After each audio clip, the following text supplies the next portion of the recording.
Get this fat cow out to my sight before I lose my appetite."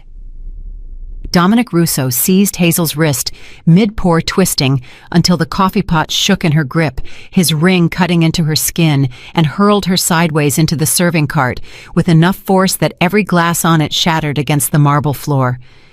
The entire table of Chicago's most dangerous men went completely silent, then erupted in laughter.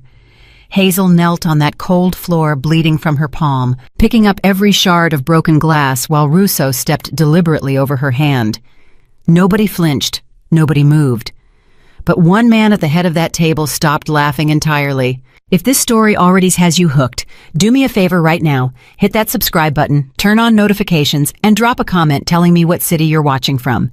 I want to see exactly how far this story travels. Now let's get into it. Hazel Jenkins had worked the underground dining room of Castello Nero for 3 years, 2 months, and 11 days. She knew this, not because she kept a journal or counted milestones. She knew it because every single shift felt exactly the same. She would arrive through the service entrance on Wacker Drive at 5:45 in the evening.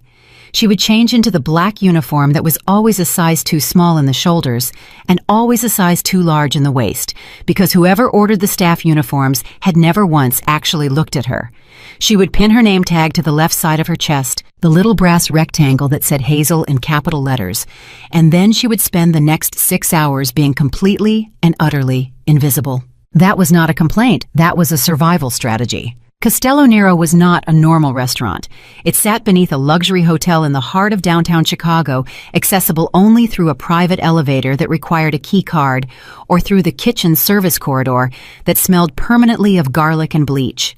The dining room itself was all dark wood and low amber lighting, heavy curtains on walls that had no windows, and tables spaced so far apart that a whispered conversation at one could never be heard at another. The acoustics were intentional. Everything about Castello Nero was intentional. The men who ate here were not businessmen. They were not politicians. They were not old money families celebrating anniversaries over Barolo and truffle risotto. They were the kind of men whose names appeared in federal case files under categories that required special clearance to access. They were the kind of men who settled disagreements not in courtrooms, but in the moments after dessert was cleared and the staff had been sent to the back. They were the kind of men who paid for their meals in cash, tipped extravagantly, and never not once looked a single member of the waitstaff in the eye. Hazel had learned this on her first shift. She had made the mistake of making direct eye contact with a man at table 4 while pouring his water. And the floor manager, a thin, nervous Italian man named Caruso, had grabbed her by the elbow in the hallway afterward and whispered through clenched teeth, "You look at the glass. You look at the table. You look at the floor. You do not look at the faces. Do you understand me?" She had nodded. She had understood perfectly. And from that night forward, she had become exactly what this room needed her to be. A ghost in black polyester. A pair of hands that appeared with food and disappeared without a sound. The other waitstaff, mostly young men in their 20s, who were working their way through culinary school or paying off debts, they hated working the underground room. They found the silence oppressive. They found the men terrifying. They requested transfers constantly, and Caruso constantly denied them because warm bodies that showed up on time and kept their mouths shut were hard to find. But Hazel never requested a transfer. The pay was 3 times what she would make at any restaurant above ground. The tips were extraordinary. And the silence, the terrifying, suffocating silence that the other servers found unbearable, Hazel found clarifying. In silence, you could hear everything. She had learned over 3 years and 2 months and 11 days that the men at these tables operated on a kind of coded language that most people would miss entirely. A compliment delivered with a slight pause before the subject's name was not a compliment. A handshake that lasted 2 seconds longer than a normal handshake meant an agreement had been finalized. A man who touched his tie 3 times during a conversation was lying. A man who leaned back in his chair while another man was speaking was not relaxed. He was making a point about who had more power in the room. Hazel understood all of it. Not because she was trained in intelligence or body language or criminal psychology. She understood it because she had spent her entire life in rooms where she wasn't supposed to be paying attention. As a girl growing up in a 3-bedroom apartment on the South Side with 4 siblings and a mother who worked double shifts and a father who came and went like weather, Hazel had learned that the quietest person in the room was always the one who understood the room the best. Being overlooked had never been an accident for Hazel. It had been a skill she cultivated, a shield she wore, and in this particular underground dining room in the heart of Chicago, it was the only reason she was still alive. Tonight, though, tonight was different. She felt it the moment she stepped off the service elevator at 5:58, 2 minutes before her shift technically began, because Caruso had called her personally at 3 in the afternoon and told her not to be late. Caruso never called personally. Caruso communicated through a group text chain and passive-aggressive notes left on the staff bulletin board. A personal phone call from Caruso meant something had elevated above his normal level of operational anxiety. The kitchen was louder than usual. Not chaotic, the kitchen was never chaotic. Chef Marco ran it like a military operation, but there was a particular kind of controlled intensity in the air, the kind that meant every single person in this building knew that tonight's reservation was significant, in a way that went beyond normal significant. She grabbed her order pad from the hook near the service window. The young server named Darius, 22 years old criminology student at DePaul, fell into step beside her as they moved toward the dining room. "You know who's coming tonight," he whispered. "Don't ask me things like that," she said quietly. "It's Vitiello," Darius said, anyway, his voice dropping so low she could barely hear him over the sound of the ventilation system. "Alessandro Vitiello. They just confirmed the reservation 20 minutes ago. That's why Caruso's been walking in circles for the last hour." Hazel did not react. She kept walking. But something inside her chest did a slow, measured thing that was not quite fear and not quite recognition. It was something older than both of those feelings. Alessandro Vitiello. She had heard that name before. Everyone in Chicago had heard that name before, even people who had no reason to be connected to anything that name was connected to. It appeared in the Tribune occasionally, always in carefully worded articles that never quite said what they meant. It appeared in conversations in barbershops and corner stores on the North Side, always with a particular kind of careful respect, the kind of respect that people extended to things they understood could hurt them. It appeared in the memory she kept in a very specific, very locked drawer in the back of her mind, a memory from 6 years ago, a different restaurant, a different city.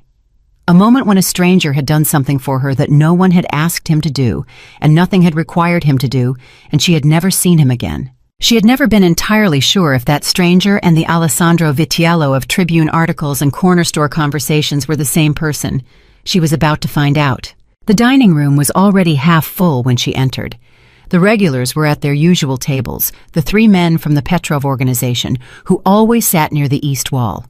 The 2 lawyers whose names she had never learned, but whose faces she would have recognized in a police lineup without hesitation, and at the long table near the back, the old guard. The men who had run Chicago's underground economy for the better part of 3 decades, who were currently in the process of something that Hazel did not have a precise word for, but that she recognized as the kind of transition that happened when power changed hands, and not everyone agreed about how the changing was supposed to work. Dominic Russo was already seated. He was a large man, 70 years old, but carrying himself like he believed the number was negotiable. His face was the color of old brick, permanently flushed from decades of expensive whiskey, and his hands, she noticed his hands every time she served him, because they were the hands of a man who had used them for things she did not let herself think about too specifically.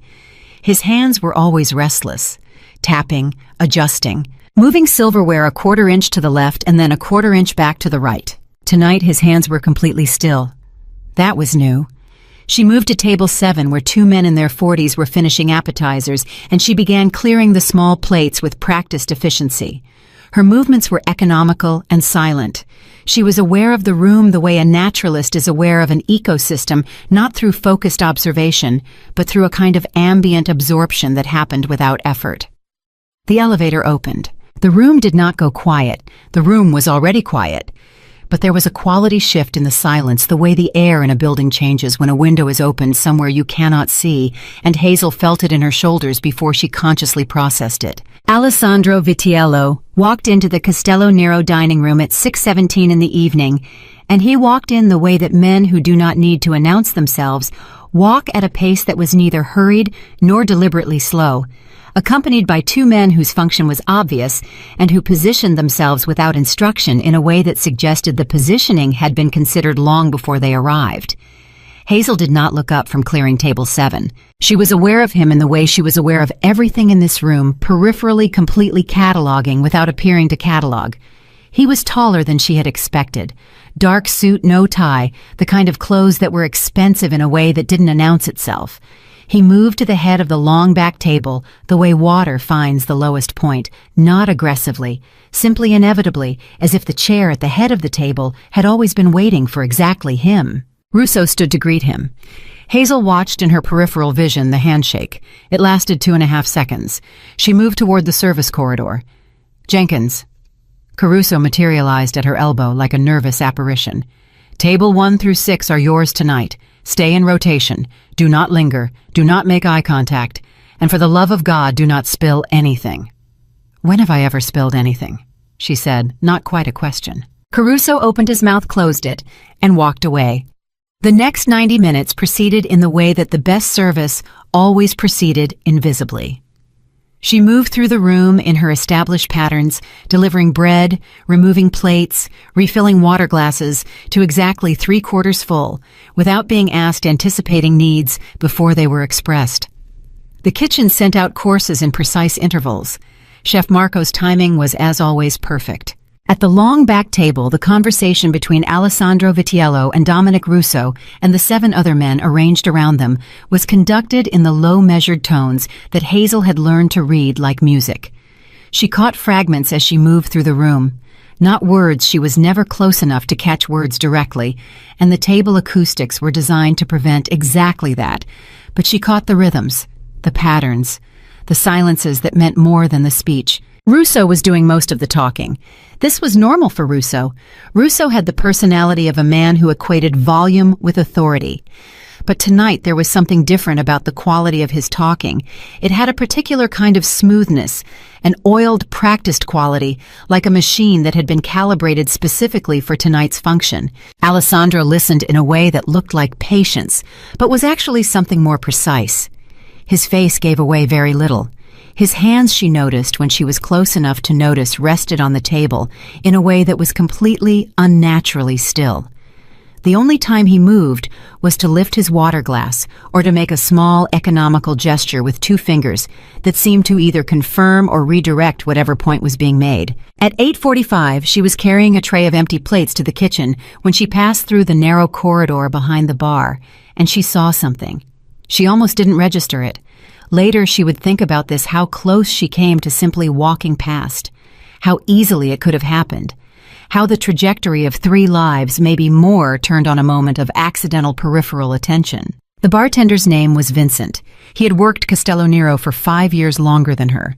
He was 35, quiet, competent, the kind of bartender who remembered what every regular drank and had it ready before they sat down.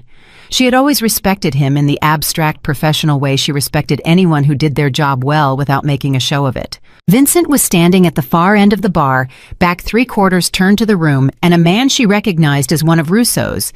She knew him only by the name Marco Rosso, which was almost certainly not his real name.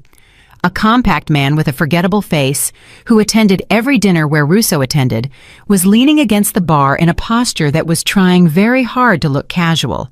Something passed between them, small, quick, the movement of 2 hands that had practiced this exchange enough times to make it look like nothing.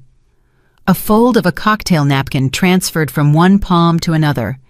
Hazel kept walking. She did not break stride. She turned into the kitchen, set her tray down, and stood at the dish station for 11 seconds, breathing through her nose. She had just seen a man hand a bartender something small enough to fit inside a folded napkin. She turned back around and walked out through the same corridor. Vincent was behind the bar now in his normal position, the napkin gone. On the bar in front of him were 3 crystal glasses, the heavy wide-bottomed kind that Castello Nero used exclusively for their top-shelf whiskeys. He was pouring, the Macallan 18. She recognized the bottle. It came out only for specific toasts at specific moments, and she knew that tonight's dinner was structured around one such moment, a toast that Caruso had briefed them about in the pre-service meeting, a formal acknowledgement of a new agreement between the assembled parties. 3 glasses. She counted them automatically the way she counted everything.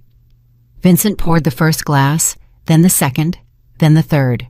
And then with a movement so practiced and so small that she would have missed it if she had not already been watching his hands with particular attention, he reached beneath the bar for a fraction of a second, and when his hand came back up, there was a subtle, almost imperceptible moment before he picked up the third glass.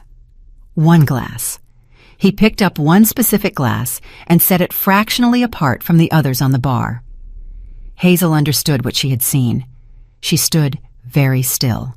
The rational part of her brain, the part that had kept her alive and employed and functional for 28 years by making excellent pragmatic decisions about which situations to involve herself in and which to walk away from, began speaking very clearly and very quickly. You did not see that. You saw a bartender preparing drinks. You saw a man lean against a bar. You are in a room full of the most dangerous people in this city. You are a waitress. You are nobody here. You are invisible. You walk away. You go to the back. You do your job. You go home. She stood in the corridor for 4 seconds that felt like 4 hours. And then she thought about something she had not thought about in a very long time. She thought about Memphis. She had been 22 years old working a banquet at a hotel in Memphis, Tennessee, her 3rd city in 2 years, as she moved from service job to service job, trying to build enough savings to eventually get back to Chicago, where her family was, and where she had always, at some level, understood her life was going to have to eventually return to. She had been carrying a tray of champagne glasses through a crowded reception, and a group of men drunk entitled, "The specific combination that produced the specific kind of casual cruelty that people with power think they're entitled to," had decided that she was an appropriate target for a series of comments that started rude and escalated rapidly. She had been standing their tray in both hands, unable to walk away because of the configuration of the crowd, when a man standing nearby, a man who was not part of the group, who had no obvious stake in the situation, who had nothing to gain and technically something to lose, had turned to the group and said with the very specific quiet of someone who does not need volume because they know they will be heard, "That's enough." Just those 2 words. But the way he said them, the way the men stopped, the way the air changed, she had never been able to describe it properly to anyone she'd tried to describe it to. The closest she'd gotten was, it was the first time in her adult life that she had stood in a room and felt for a moment like she was a person rather than an object, because someone had made a choice to see her. She had not seen his face clearly. The room was crowded, and by the time she had composed herself enough to look, he had already moved away. She had caught a glimpse. Dark suit, dark hair, a way of holding himself that she had never quite forgotten. She stood in the service corridor of Castello Nero at 8:47 in the evening, and she made a decision. A terrible decision. A dangerous decision. The kind of decision that the pragmatic, practical, survival-oriented part of her brain was screaming was the single worst possible thing she could do in this situation. She picked up a silver tray from the service station. She walked to the bar. "I'll take those," she said to Vincent. He looked at her. Just for a second, a fraction of a second, something moved across his face that she catalogued and filed. Then his expression returned to its normal professional blankness, and he said, "Those are for table 1. Caruso said, "Caruso reassigned table 1 to me," she said. Her voice was absolutely steady. She was very proud of it in that moment. "He told me 5 minutes ago." Vincent looked at her for exactly 2 seconds. She looked back at him, not at the glasses, not at the bar, at his face directly the way Caruso had told her never to look at anyone in this room. Vincent placed the 3 glasses on her tray. She could not tell from the way they looked which one was different. She could not smell anything unusual. She had no way of knowing, standing at this bar with this tray in her hands, if she had interpreted what she'd seen correctly, if her judgment was right, if the most elaborate and terrible assumption she had ever made in her life was accurate. She was operating entirely on pattern recognition and instinct, and a 6-year-old memory of 2 words spoken by a stranger in a Memphis hotel. She turned away from the bar and walked toward the long back table. Her hands were completely steady. This was the thing people who had never carried a tray through a dangerous situation did not understand. Your hands went steady when the fear became large enough. It was not the absence of fear. It was fear at a volume so extreme that the body stopped registering it as something to respond to physically and simply rerouted all available resources to the task at hand. She walked through the dining room. She was aware of the positions of every person in the room. The 2 men at Alessandro's flanks. The 4 men spread around the perimeter of the space Russo's people positioned with the specific casualness of men who had been placed rather than who had chosen their spots. Darius near the kitchen entrance, unaware. Caruso somewhere behind her. She reached the long table. Up close, Alessandro Vitiello was exactly what he appeared from across the room, contained precise, generating a specific gravity that the air around him organized itself around. Russo to his right was speaking. Something about the future. Something about partnership. The language of men who were not saying what they meant. Hazel set the first glass in front of the man to Alessandro's left, the second in front of the man to his right. She was holding the third glass on the tray. And then Russo's elbow moved a wide gesture accompanying whatever point he was making, and the gesture brought him momentarily slightly off balance, and Hazel moved. Not a fall, not a stumble, a precise, calibrated shift of her weight that translated through the tray into an absolutely convincing stumble 3 degrees off center, enough to create disruption, enough to require recovery, enough to occupy every eye in the immediate vicinity for exactly 1.5 seconds. In that 1.5 seconds, her right hand moved the third glass from one position on the tray to another. She set it in front of Russo. She set the clean glass in front of Alessandro. "My apologies," she said, and her voice was the voice of a woman who had just nearly stumbled, appropriately embarrassed, appropriately flustered, utterly unremarkable. "I'm so sorry. Can I get anyone anything else?" Nobody answered her. Nobody looked at her. She began to turn away. And then she felt it. Not a touch. Not a word. Just the particular quality of attention, the specific, focused, absolutely complete quality of attention that happens when someone who has been watching everything has found the one thing in the room worth watching. She did not look back. She walked toward the service corridor and she breathed, and she did not look back, and she was absolutely certain with every nerve in her body that Alessandro Vitiello was watching her walk away. From across the room, Darius appeared at her elbow. "You okay? You almost dropped—" "I'm fine," she said. "You sure you look—" "Darius?" She stopped walking. She turned to look at him with the full, steady weight of her gaze. "I'm fine. Go check on table 3.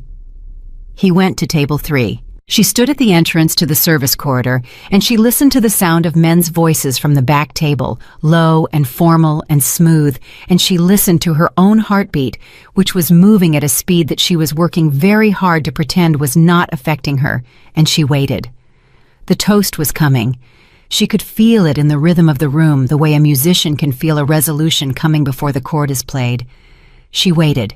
And then Russo's voice, slightly louder than the rest, with the particular performance quality of a man who is accustomed to holding the room, "Gentlemen, to new agreements and to the future." The sound of crystal being lifted, the sound of crystal meeting crystal, the sound of men drinking. And then silence. And then from the back of the room where Dominic Russo had been sitting 60 seconds ago, a sound that was unlike any sound that had been made in the Castello Nero dining room in all the time Hazel Jenkins had worked there. A chair scraping back violently, a glass hitting the floor, and a man's body following it. The body hit the floor at 9:14 in the evening. Hazel heard it from the service corridor. Not the fall itself, the sound that came after the fall. The particular quality of silence that follows something irreversible.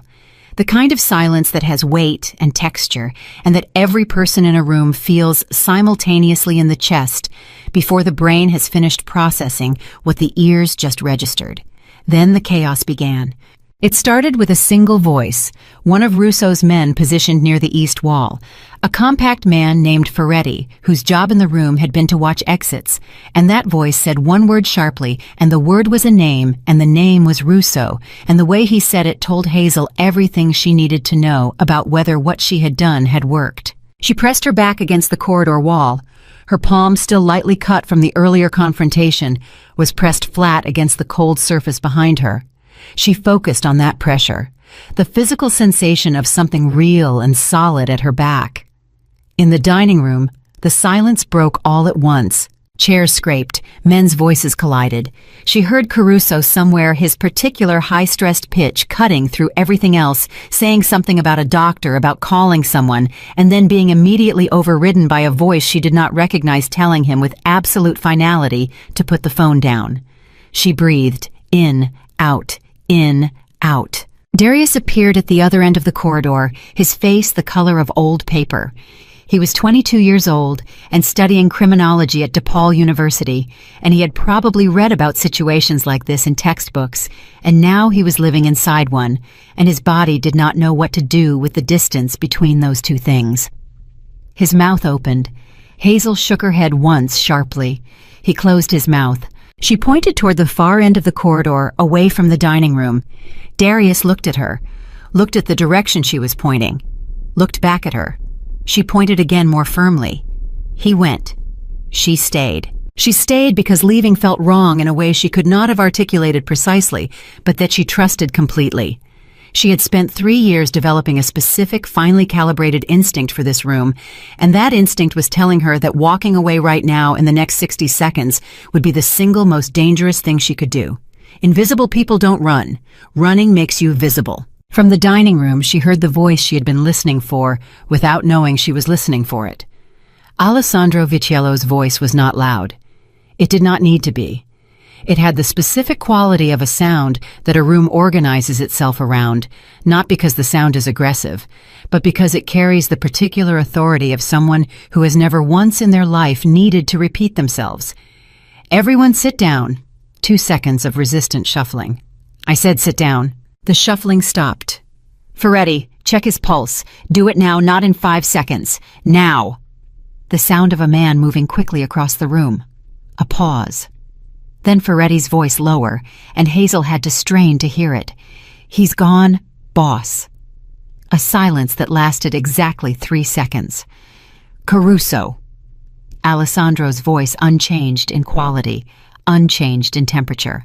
Lock the front entrance. Nobody leaves this building until I say so. Hazel heard Caruso's footsteps, the rapid, clicking, anxious footsteps of a man who was terrified, but more terrified of disobeying than of anything else crossing the dining room toward the elevator. Her heart was hitting her sternum in a rhythm that had nothing to do with rest. She understood with complete and total clarity what had just happened and what was about to happen. Dominic Russo was dead on the floor of the Castello Nero dining room. Alessandro Vitiello was about to conduct what amounted to a private investigation inside a locked underground restaurant.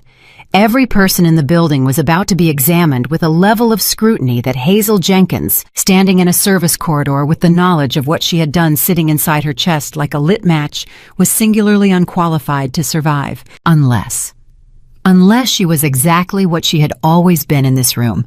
Nobody. She straightened her posture. She smoothed the front of her uniform. She picked up an empty tray from the service station beside her. Her hands found it automatically, her body defaulting to the muscle memory of 3 years of shifts, and she walked back into the dining room. The scene she walked into had the frozen, strange quality of a photograph. 8 men remaining at the long back table, most of them standing, 2 of them still seated, with the particular rigidity of men who have been trained to show nothing.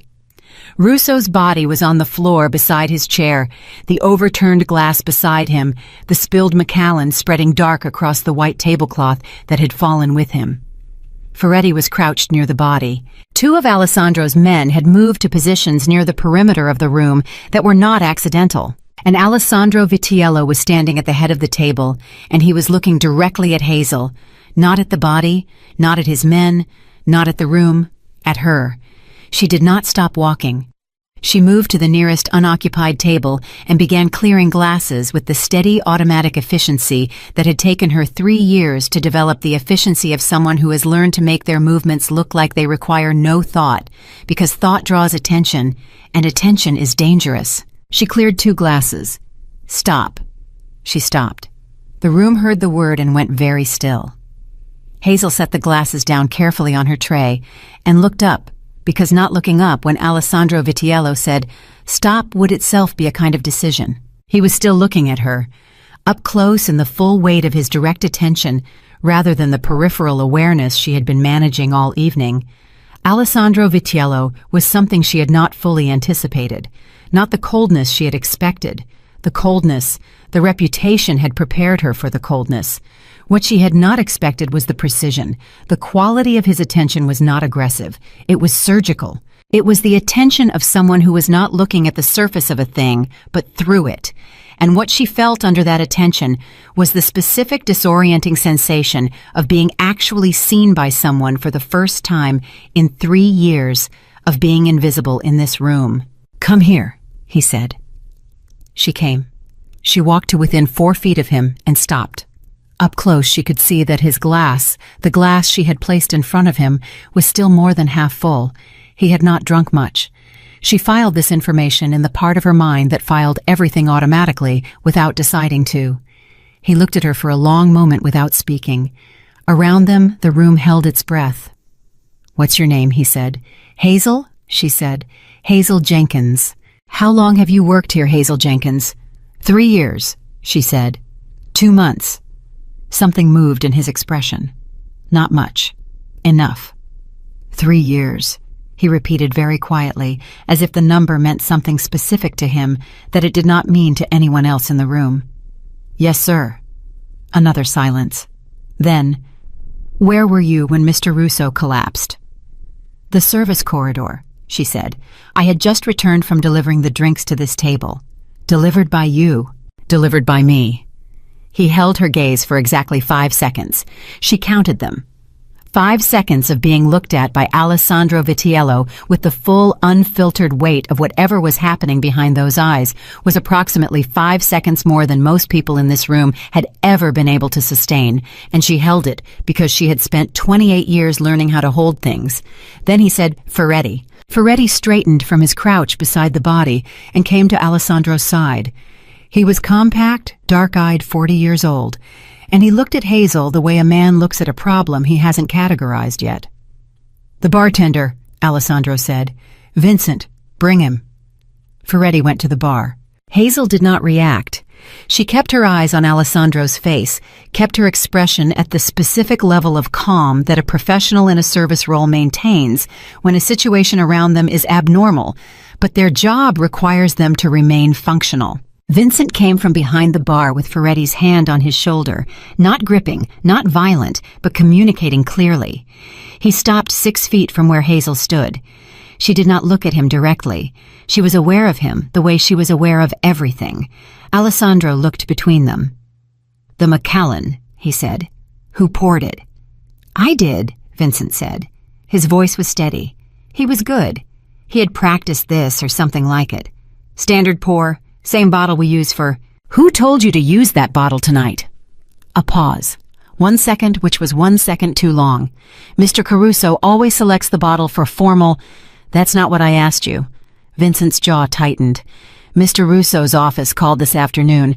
Special request for the Macallan 18 for the toast." The room absorbed this information.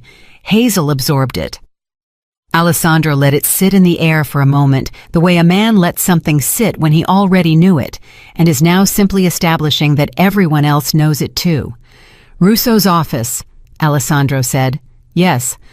"Russo requested the specific bottle for the toast." "Yes." Alessandro nodded slowly. Just once, the nod of a man who has just confirmed the final piece of something he had already assembled. Then he turned to look at Hazel again, and this time the quality of his look was different, still precise, still surgical. But now there was something else in it, something that Hazel did not have a word for, yet something that sat between recognition and question. "You were at the bar earlier," he said, not a question. "I collected the glasses from the bar," she said. "You collected them yourself, not standard rotation." "No," she agreed. "Why?" This was the moment. She had been moving toward this moment since she had watched Vincent's hand come up from behind the bar with that fractional pause, and she had been preparing for it without knowing she was preparing for it, and now it was here, and everything that happened next depended entirely on what she said in the next 5 seconds. She said, "Because I saw something that told me the standard rotation wasn't appropriate tonight." The room went to a different level of still. Alessandro Vitiello's face did not change, not 1 degree, but something behind his eyes shifted the way ice shifts on a lake in early spring, subtle and structural, and indicating something much larger moving beneath. "What did you see?" he said. "A transfer," she said, "at the bar, between the bartender and a man I recognized as one of Mr. Russo's associates. Something small, inside a napkin, and then a specific glass was placed apart from the others." The silence that followed this was different from all the previous silences. This one had direction. It was moving towards something. Moretti's hand was no longer resting on Vincent's shoulder. It had changed position in a way that made the change in everything else very clear. Vincent's composure, which had been genuinely impressive, broke. Not all at once, it fractured the way expensive things fracture along internal lines that had always been there. His chin moved slightly. His eyes moved to the floor. And then with the particular collapse of a man who has just realized that the architecture of his plan has failed, and that the person who was supposed to be dead is standing 4 feet away, looking at him, he said, "I want a lawyer." Alessandro looked at him for a long time without speaking. Then he said very quietly, "That's not a conversation that happens in this room." 2 of Alessandro's men moved from the perimeter. Vincent was escorted out through the service corridor, without another word, without a sound, with a speed and efficiency that spoke to extensive practice. The door to the corridor closed. The room returned to its configuration of men in expensive suits, sitting very still in chairs and trying to occupy as little space as possible. Hazel stood where she had been standing. Alessandro turned back to her. And this was the moment she had not prepared for, because she had prepared for accusation, for suspicion, for the possibility that what she had done would be interpreted as interference rather than intervention. She had prepared for the cold efficiency of a powerful man who could make problems disappear and who might reasonably classify her as a problem. She had prepared for many versions of what happened in this room after Alessandro Vitiello understood what she had done. She had not prepared for the look on his face. It was not gratitude, not precisely. It was something more complicated than gratitude, something that moved through several different emotions in quick succession before settling on a kind of profound, exhausted recognition. The look of a man who has spent a very long time expecting the world to contain a particular kind of person and has just unexpectedly found one. "Memphis," he said. 1 word. Her breath stopped. "The Langford Hotel," he said. "You were carrying a tray of champagne 6 years ago." The locked drawer in the back of her mind came open. She said nothing. Her body had stopped producing the ability to say anything. "You didn't see my face clearly," he said. It was not a question. "But I saw yours." The room was listening. She understood that the room was listening, and that this conversation was happening in front of people for whom its contents were irrelevant, and for whom the dynamic it was establishing was anything but.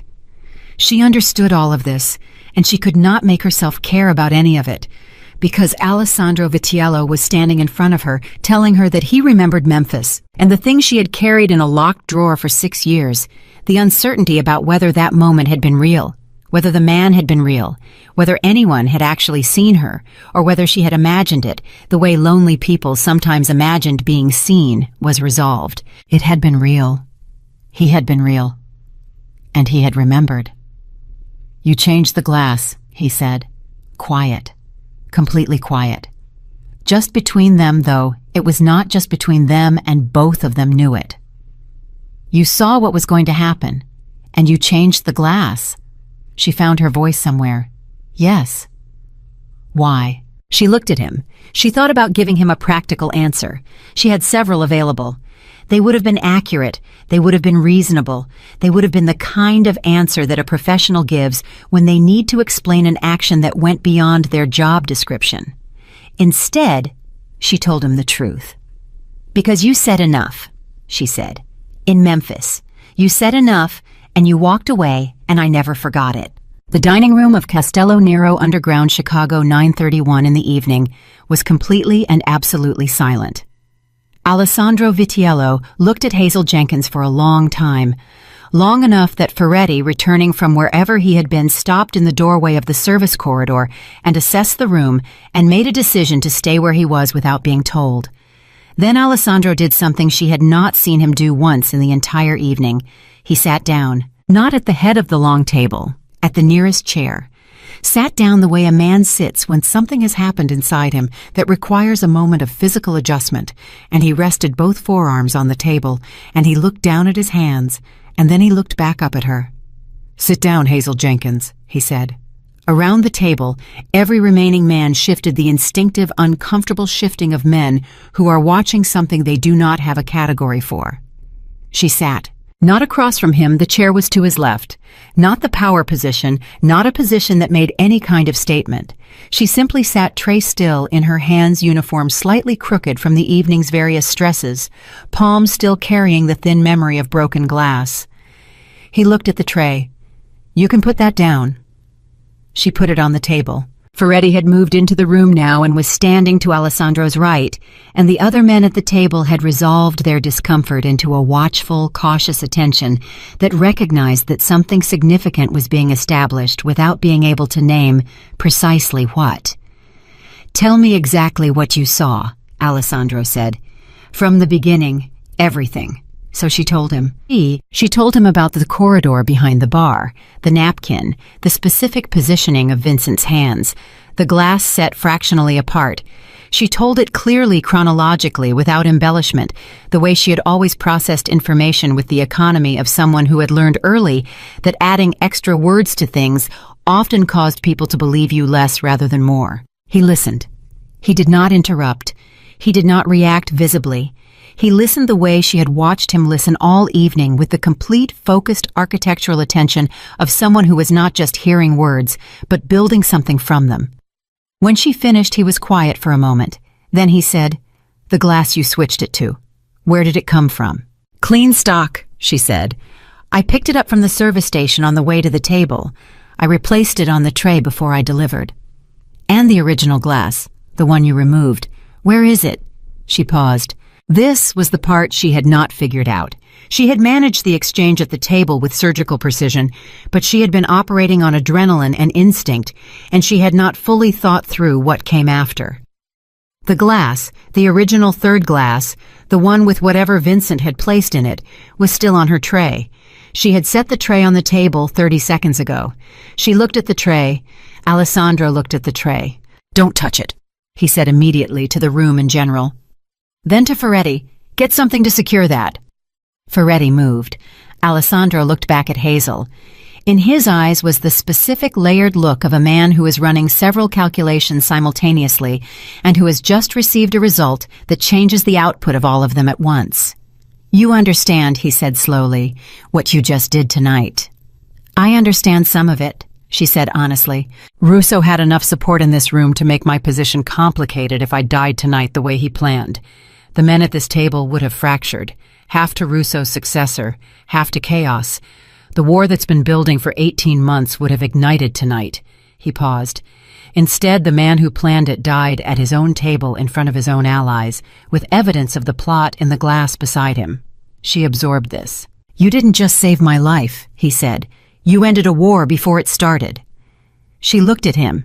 She was acutely, almost painfully aware that this conversation was happening in front of 7 men who were processing it in real time, who were filing every word of it in the internal archives that men like this kept, who would remember this moment and what it meant for a very long time. She was also acutely aware that she was a 28-year-old plus-sized black woman from the south side of Chicago in a polyester uniform, sitting at a table with the head of the most powerful criminal organization in the city, and that the world had just in the space of 45 minutes rearranged itself around her in a way she did not yet have the vocabulary to describe.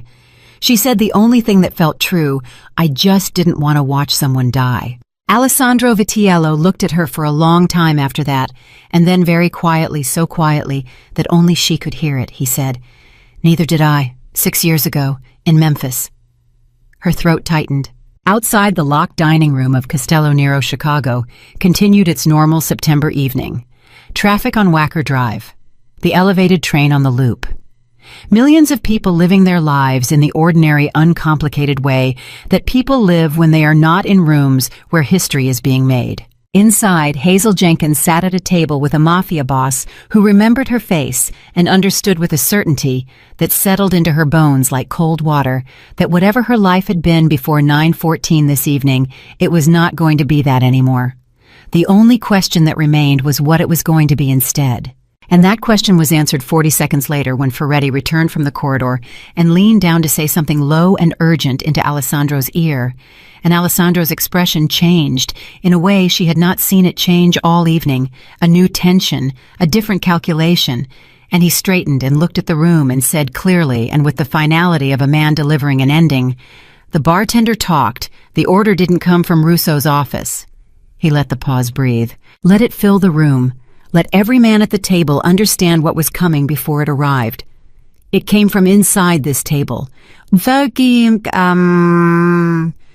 men, 7 faces, 6 showing the shock of the genuinely surprised, 1 showing the very specific, very brief flash of something else entirely. Alessandro saw it. Hazel saw it too. And in that moment, sitting at a table she had never been supposed to sit at, in a world she had never been supposed to inhabit, Hazel Jenkins understood that the evening was nowhere near over. The name came from Vincent, in under 4 minutes. Hazel learned this not because anyone told her directly, but because she had been sitting at that table long enough to understand how information moved through a room full of men who dealt in it professionally. Ferretti came back through the service corridor door at 9:47, and he bent close to Alessandro's ear, and whatever he said took 11 seconds. And when he straightened back up, Alessandro did not look at Ferretti. He looked at the table. Specifically, he looked at the man sitting third from the left, a heavy-set man in his early 60s named Carmine Battaglia, who had been at every dinner Hazel had ever served in this room, who always ordered the branzino, who tipped exactly 18% every single time without variation, and who was currently displaying the very specific, very controlled expression of a man who had just realized that the 11 seconds of Ferretti's whisper had been about him. Alessandro said nothing for a long moment. The silence at that table was the most dangerous silence Hazel had ever sat inside. It had texture. It had temperature. It pressed against the skin the way cold water presses when you step into it too fast, and every man at that table felt it, and every man at that table understood what it meant, except for the one man who was pretending he didn't. Battaglia picked up his water glass, set it back down, picked up his fork, set it back down. "Carmine," Alessandro said. Battaglia looked up. His face was doing an impressive job. Hazel would give him that. 63 years of practice in rooms like this had given him a face that could produce confusion and mild concern on demand, and he was producing both now with professional fluency. "Something wrong, Alessandro. You tell me." Another pause. Battaglia's eyes moved briefly to the space near the service corridor where Vincent had last been visible before Ferretti had escorted him through. The movement was small. It was fast. It was the involuntary, panicked eye movement of a man checking whether the source of his problem was still in the room. Alessandro watched him check. Hazel watched Alessandro watch him check. "I don't know what you're referring to," Battaglia said. His voice was steady. Good, but not as good as it had been 30 seconds ago. Alessandro leaned back in his chair. This was the gesture Hazel had catalogued earlier in the evening, the lean of a man establishing his position in a room without raising his voice, and up close with the full knowledge of what was happening beneath it. The gesture was devastating. "Vincent says the call to Russo's office came through a relay, prepaid, purchased 3 weeks ago in Evanston." He paused. "Your daughter lives in Evanston, doesn't she, Carmine?" The table went absolutely rigid. Batalia's face did the thing that faces do when the internal machinery stops responding to conscious instruction.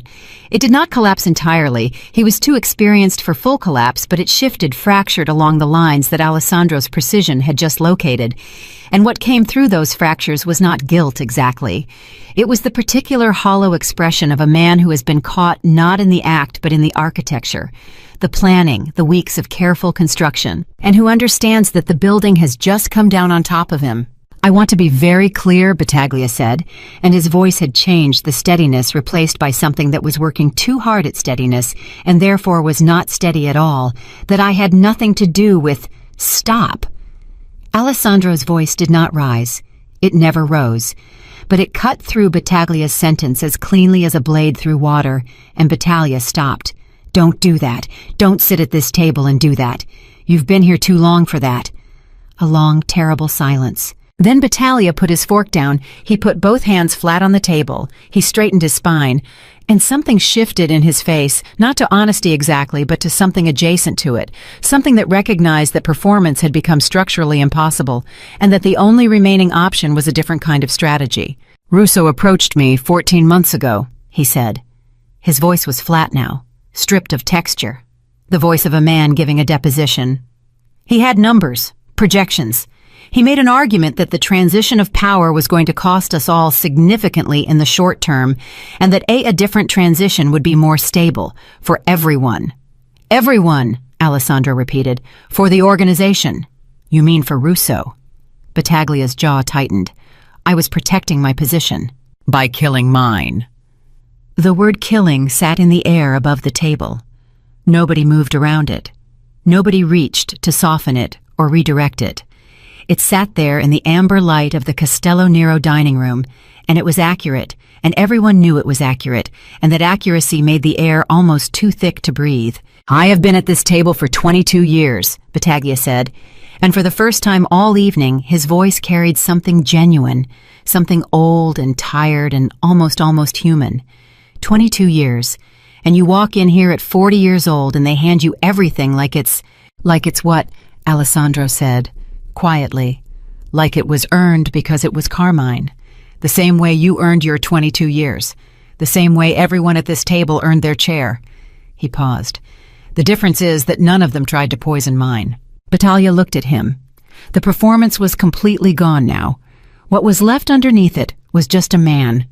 A frightened, exhausted old man who had made a calculation 14 months ago that had seemed reasonable and had ended tonight at 9:47 in the worst possible way. He looked briefly at Hazel. She held his gaze. She did not look away, and she did not soften, and she did not apologize with her eyes for existing in this room in this moment, which was the thing she would have done 2 hours ago before everything, because 2 hours ago she was still the kind of person who apologized for taking up space. "The waitress," Battaglia said, and his voice had shifted again into something colder, something calculating, something reaching for leverage in a room that had none left to offer him.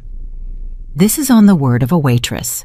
This is on the word of a bartender, a prepaid phone registered through your daughter's zip code, and 14 months of movement records that Moretti has been compiling since March." Alessandro did not look at Hazel when he said this. He did not need to. Hazel Jenkins was the last piece, not the first. The cold thing in Battaglia's voice went out, like a light switched off. Hazel understood in that moment what Alessandro had just done. He had protected her, not overtly, not with a declaration, but structurally by establishing that she was the final confirmation of something already built, not the foundation of an accusation that could be dismantled by discrediting her. He had taken her out of the line of fire with 4 sentences and made it look like information management. She stored this. She filed it next to Memphis, and next to the 2 words, and next to the look on his face when she had told him why she had changed the glass. Moretti stepped forward. He said one word to Battaglia, a quiet word. The word was simply, "Come." And Battaglia stood. He was 63 years old, and he had run the West Side operation for 2 decades, and he stood up from that table with more dignity than Hazel expected, straightening his jacket, touching his tie. Once looking around the table at the men he had sat beside for the better part of his adult life, none of them looked back at him. He walked out through the service corridor at 9:52 in the evening. The room breathed. Alessandro sat in the resulting silence for almost 30 seconds, long enough that the remaining 5 men at the table had time to understand that the silence was intentional, that it was a space being created deliberately for a specific purpose. Then he said, "Anyone else at this table has something they'd like to tell me, now is the time." Nobody spoke. "Good," he said. "Then we're going to talk about what comes next." What came next was 40 minutes of conversation that Hazel was not part of and was not supposed to be part of, and she understood this, and she stood from the table when Alessandro indicated a small, clean movement of his hand, and she returned to the service corridor, and she stood there and breathed. Her hands were shaking. She noticed this with the detached, observational quality that extreme stress sometimes produce the ability to look at your own physical responses as if they belonged to someone else, someone interesting. Someone you were watching from a slight distance. Her hands were shaking, and her left palm ached where the glass had cut it, and her legs, which had been performing normally for the last 3 hours through some combination of adrenaline and stubbornness, were now communicating their true feelings about the evening. She sat down on the floor of the service corridor, back against the wall, uniform still perfectly buttoned, name tag still perfectly level, and she sat there for exactly the amount of time her legs needed before they were willing to be reliable again. Darius found her at 10:23. He came from the far end of the corridor, moving carefully the way people move when they're not sure what they're going to find. When he saw her sitting on the floor, his face arranged itself into the expression of someone who is trying to decide between 3 different responses and landing somewhere between all of them. "Are you okay?" he said. "I'm sitting on the floor of a service corridor," she said. "Yeah, I see that." He crouched beside her. He was 22 and studying criminology, and he had just spent the last hour in the staff room with 2 of Alessandro's men, who had asked him a series of questions. He had answered as honestly as his 22 years of self-preservation instinct would allow. "They let me come back. They said the kitchen staff can go. Chef Marco's already gone." He paused. "Caruso's having some kind of episode in the office. One of the guys is with him." "Caruso will be fine," she said. "He always lands on the correct side of things. It's his one consistent quality." Darius almost smiled. Almost. "Hazel, what happened tonight?" She looked at him. He deserved something. He was 22, and he'd been dropped into this without preparation, and he'd handled it with more composure than most people twice his age would have managed. "A man tried to kill another man," she said, "and it didn't work. Because of you. Because of several things."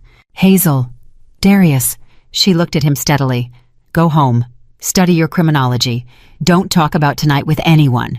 Not your roommate, not your mother, not your professor." She paused. "Especially not your professor." He was quiet for a moment.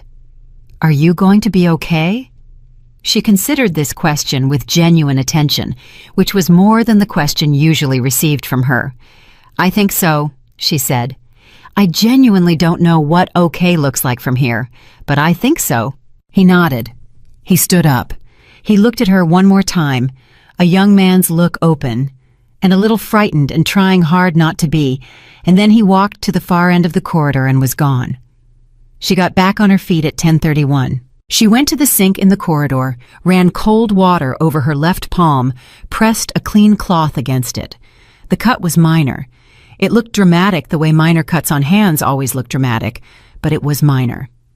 She held the cloth in place for 90 seconds, and then removed it and flexed her fingers, and they worked fine. She straightened her uniform. She went back into the dining room. The 5 remaining men at the long table were in conversation, a conversation that quieted by several degrees when she entered. Alessandro was still at the head. He looked at her when she came in with the same directness he'd been applying to her all evening, and she had the strange, destabilizing sensation that this was simply going to be something she would have to get used to, being looked at, being seen, by him specifically. "You should eat something," he said. Of all the things she had been preparing for him to say, this was not among them. "I'm fine," she said. "That's not what I said." She looked at him. He looked back at her. The 5 men at the table were having a sudden collective interest in their water glasses. "Kitchen's closed," she said. "Chef Marco left bread and cold cuts in the prep area before he left." Moretti checked. He said this in the same tone he used for everything level precise without decoration. "You've been on your feet since 6. You carried a tray through the most dangerous moment in this room in 20 years. You should eat something." She stood there for a moment. The situation was so far outside any category she had a ready response for that her brain cycled through several options and discarded all of them. She went to the kitchen prep area. She found the bread and the cold cuts. She made herself a sandwich standing at the prep counter, eating it in 4 minutes with the focused efficiency of someone who has remembered that their body exists and requires maintenance. It was the best sandwich she'd ever eaten, which probably said something about adrenaline and relative hunger levels.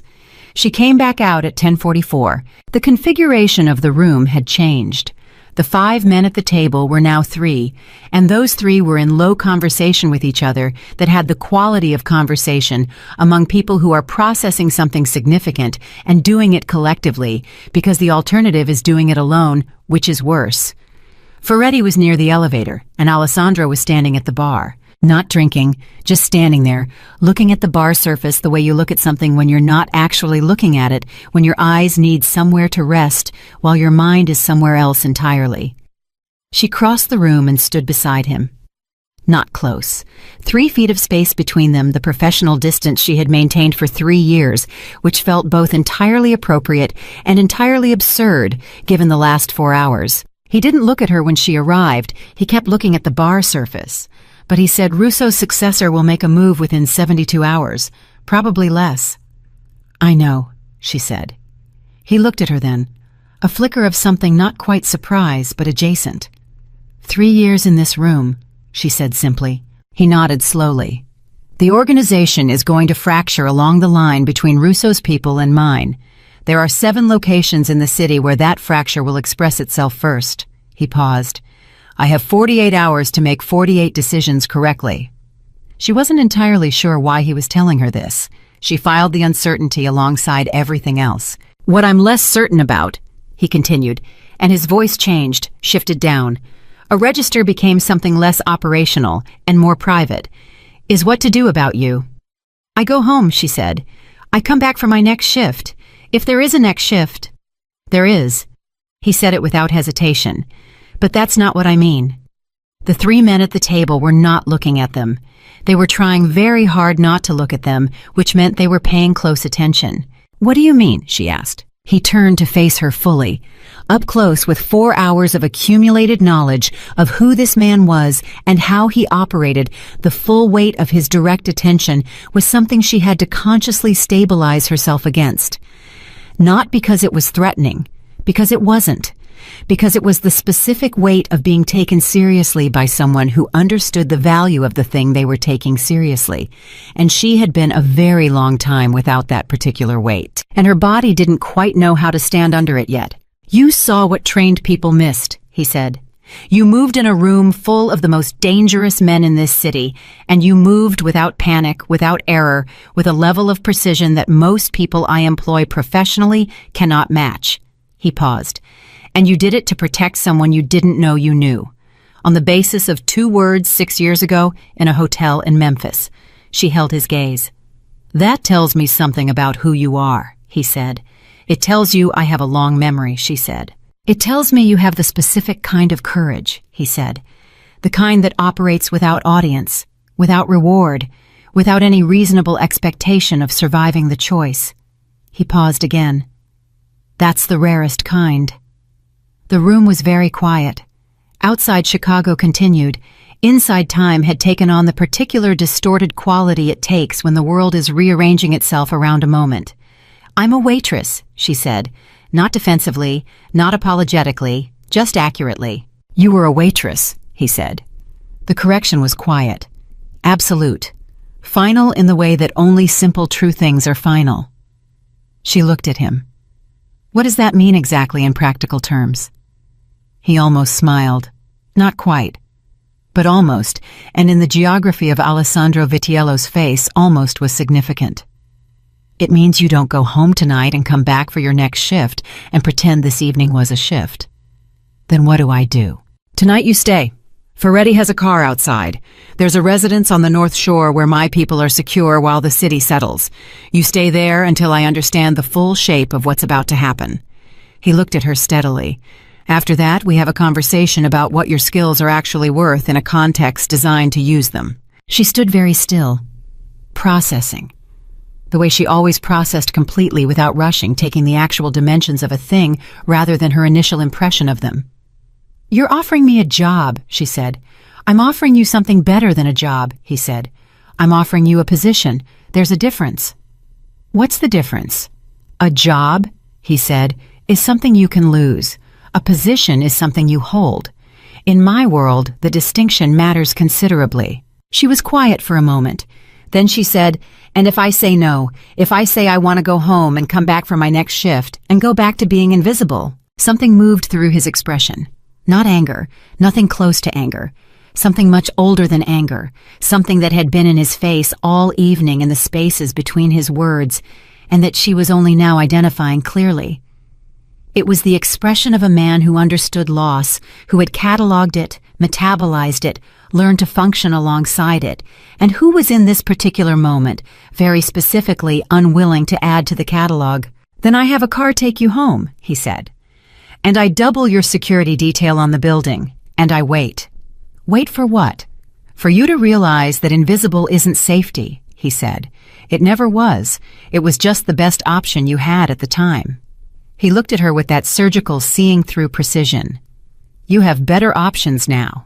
She stood at the bar of the Castello Nero dining room at 10:59 in the evening, and she thought about her apartment on the third floor of a building on West Fullerton, about the books stacked on her nightstand, and the sister who called every Sunday, and the life that was small and quiet and safe, in the way that small and quiet things are safe, which is only in the absence of other options. She thought about the tray in her hands, and the weight of it, and the moment of the glass exchange, and the specific electric clarity of making a decision under pressure, and the feeling she had never had in 3 years of invisibility, of being exactly where she was supposed to be, doing exactly what she was capable of doing, at full capacity, without apology. She thought about Memphis. 2 words. The locked drawer that had been open now for 4 hours, and that she understood with complete certainty was never going to close again. She turned to look at the room. The 3 men at the table. Ferretti near the elevator, the empty chair at the head of the table, the outline of where Russo had been, the chair still slightly displaced, the white tablecloth still carrying the ghost of disruption. She turned back to Alessandro. "I have a sister," she said. "She calls me every Sunday. That doesn't stop." Something settled in his face. "That doesn't stop." "I have conditions," she said. "More than one." "Tell me your conditions," he said, and the almost smile returned, and this time it made it slightly further toward actual. "Not tonight," she said. "Tonight I'm too tired to negotiate well, and I have a feeling you know that."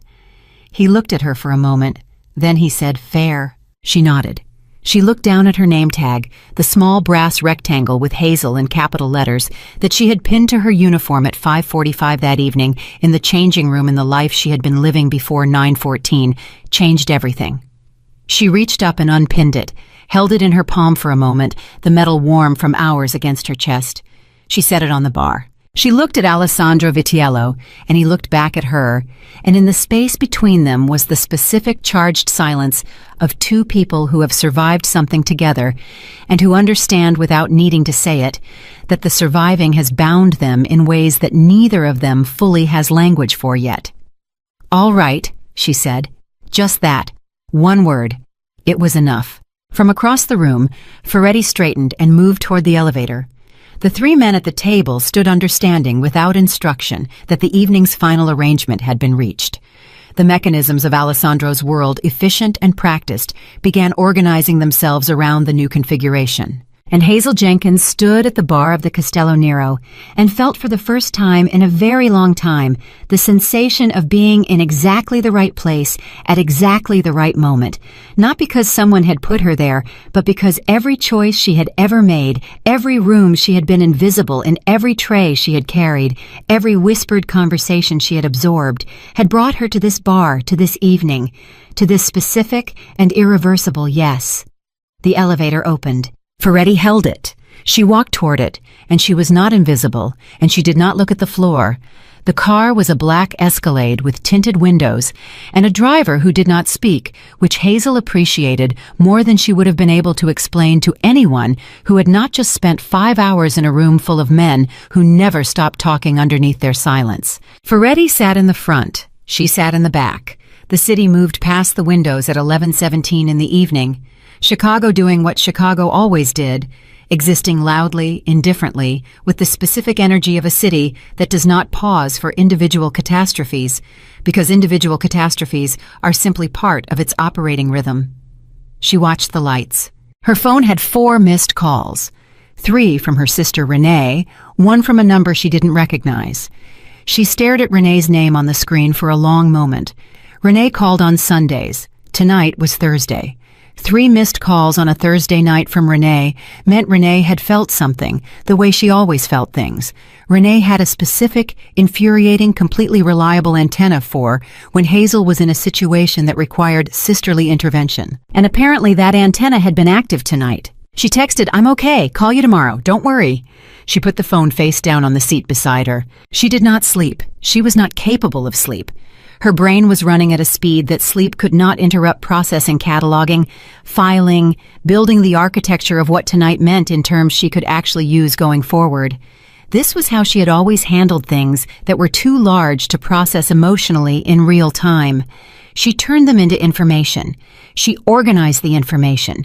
She worked with the organization until the emotional component arrived at a manageable size. The residence on the North Shore was not what she expected, which meant she had been expecting something, which meant she had formed assumptions about what Alessandro Vitiello's world looked like up close, and those assumptions were already proving unreliable. It was large, she could tell that from the outside, the scale of the property evident even in the dark, but it was not the kind of large that announced itself. No gates with ornamental ironwork, no guards visible at the entrance. The security was there, she could identify. It had enough experience reading rooms to read exteriors the same way. But it was the kind of security that operated through invisibility, and she recognized the methodology intimately. She almost said something about that, about the irony. She kept it to herself. Moretti showed her to a room on the 2nd floor.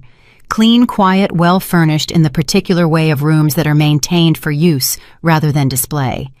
He showed her the bathroom, showed her where extra linens were stored, told her breakfast would be available at 7 if she wanted it, and then he paused at the door. "For what it's worth," he said, and his voice had dropped to something that was no longer operational, no longer the voice of Alessandro's right hand performing a function, but simply the voice of a man in his 40s, who had seen a great deal and was occasionally privately moved by things.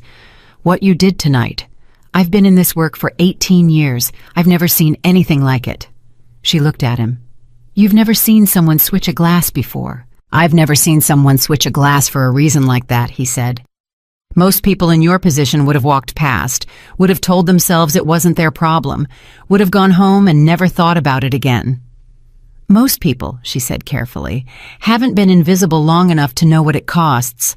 He looked at her for a moment, then he nodded once, the nod of a man who understood something he hadn't expected to understand, and he pulled the door closed behind him. She sat on the edge of the bed. The room was quiet, in the way that well-built rooms are quiet, substantively, completely, with the acoustic density of walls that were designed to hold sound in rather than let it out. She sat in that quiet and let the evening move through her in the order it needed to move, not the order she would have chosen. The wrist, Russo's hand on her wrist, the ring cutting in the force of it. The laughter. She let herself feel that one fully, which she had not been able to do in the room, because feeling it in the room would have been a liability. She felt it now, the specific, deep, old anger that came from being treated like something that did not have the right to take up space, and under the anger, the older thing, the thing that had been underneath all of it for as long as she could remember. The exhaustion of spending a life making herself small enough that other people found her acceptable. She sat with that for a few minutes. Then she thought about the glass in her hands, the weight of it on the tray, the 1.5 seconds of the stumble, the precision of the exchange, the absolute clarity of the moment, the feeling of knowing exactly what she was doing and why. She thought about Alessandro's face when he understood what she had done. Not the cold operational face he wore for the room, the other face, the one underneath, the one that had said Memphis before she had been ready for it. She lay back on the bed at 11:58 and stared at the ceiling and did not sleep for a long time. She was asleep by 12:43. She woke at 6:17 to the sound of voices somewhere below her. Not alarming voices, the voices of people conducting business moving through the rhythms of a morning that had operational requirements. She lay still for a moment, taking inventory of where she was and how she felt about it, and then she got up. She had no change of clothes. She had her uniform, which she was not putting back on, and she had the undershirt she'd worn beneath it. She found in the room's closet a folded shirt that was clearly men's oversized dark blue, and she put it on over her work pants and looked at herself in the mirror for exactly 3 seconds and decided that this was acceptable. She went downstairs at 6:41. The kitchen was occupied by a woman she hadn't seen before, 60s efficient, who looked at Hazel's outfit without expression and put a cup of coffee in front of her without being asked. Hazel liked her immediately. "Eggs," the woman said. "Please," Hazel said. She was finishing her eggs at 7:22 when Alessandro came in. He was in different clothes than the night before, dark shirt, no jacket, and he was carrying a phone in mid-sentence on a call, and he moved through the kitchen with the focused energy of someone who had been awake for some time and whose morning had already contained several significant things. He poured himself coffee without looking at it, crossed to the table, registered Hazel, and finished his call in under 30 seconds with 3 decisive sentences that she processed automatically and stored. He sat down across from her. "You slept," he said. "Some," she said. "Good." He looked at her. The morning version of his directness was slightly different from the night version, still precise, still complete, but without the layer of operational management that the dining room had required. This was closer to the face she'd seen in the brief moments at the bar when the room had temporarily receded. "How are you?" She considered giving him the reflexive fine that 28 years of being a woman in professional service had made her default response to that question. She discarded it. "Processing," she said. He nodded, like that was the right answer, like he had been expecting something honest and was acknowledging that he'd received it. "Russo's successor made his move at 4 this morning," he said. She set her coffee cup down. "Faster than you expected," she said. "By about 30 hours, he said, "which tells me the plan was already in motion before last night. Russo's death accelerated it rather than triggering it." He looked at his phone, then back at her. 3 locations on the west side. Nobody was hurt. It was a message, not an action. "What kind of message?"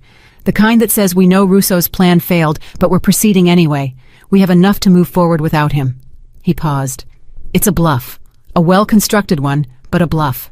"How do you know it's a bluff?" He looked at her steadily. "Because Russo was the center of that network. Everything moved through him. Without him, they have momentum but no infrastructure. They can make noise for 72 hours, maybe 96. Then they run out of organized capacity." He paused. "The question is, what I do in those 72 hours. She wrapped both hands around her coffee cup. "You're telling me operational details?" "Yes." "Why?" He was quiet for a moment, not evasive quiet, considering quiet. "Because I want to know what you think," he said. "And because you've already demonstrated that your judgment in high-pressure situations is better than several people I pay specifically for their judgment." She looked at him for a long moment. Then she looked at her coffee. Then she said, "If they're bluffing, they need you to respond to the bluff. They need you to move resources to the west side to address the 3 locations, which pulls your attention and your people from wherever your actual vulnerability is." He was very still. "So the question," she continued, "isn't what happened on the west side at 4 in the morning. The question is, what didn't happen somewhere else while everyone was looking at the west side?" The silence that followed was different from the Castello Nero silences. Those had been the silences of a room full of dangerous men. This was the silence of one dangerous man encountering a precise and unexpected answer to a question he had been carrying. He picked up his phone. He made a call. 4 sentences direct to whoever answered. He put the phone down. He looked at her. "You're right," he said, simply. without the performance of being impressed, which she respected more than performance would have been. The South Side distribution point. They moved on it an hour ago, quietly. My people didn't flag it because nothing overt happened. Just a shift in personnel. A shift in personnel is the move, she said. Yes. He looked at her with the full weight of it. It is. She nodded. She picked up her coffee. Her heart was doing the measured, elevated thing it had done several times in the last 12 hours, the thing that had nothing to do with fear and everything to do with the specific feeling of operating at full capacity in a context that actually required it. Moretti appeared in the doorway at 7:41, phone in hand, face carrying the specific tension of a man who has news that requires delivery, regardless of the current conversation. "The South Side situation," he said to Alessandro. "I know," Alessandro said. "Handle it the way we discussed in March. Don't move resources from the north. Leave the west side visible, but don't reinforce it." He paused. "And get Mancini on the phone." Moretti nodded and was gone. Alessandro looked back at Hazel. Something in his expression had shifted again. The operational layer was back, partially the part of him that was always running the larger calculation. But it was running alongside something else now, something that was specific to this table, this morning, this conversation. "You said you had conditions," he said. She had not expected him to return to this so quickly. She had expected more time. She had expected to initiate the conversation herself on her own terms when she felt prepared for it.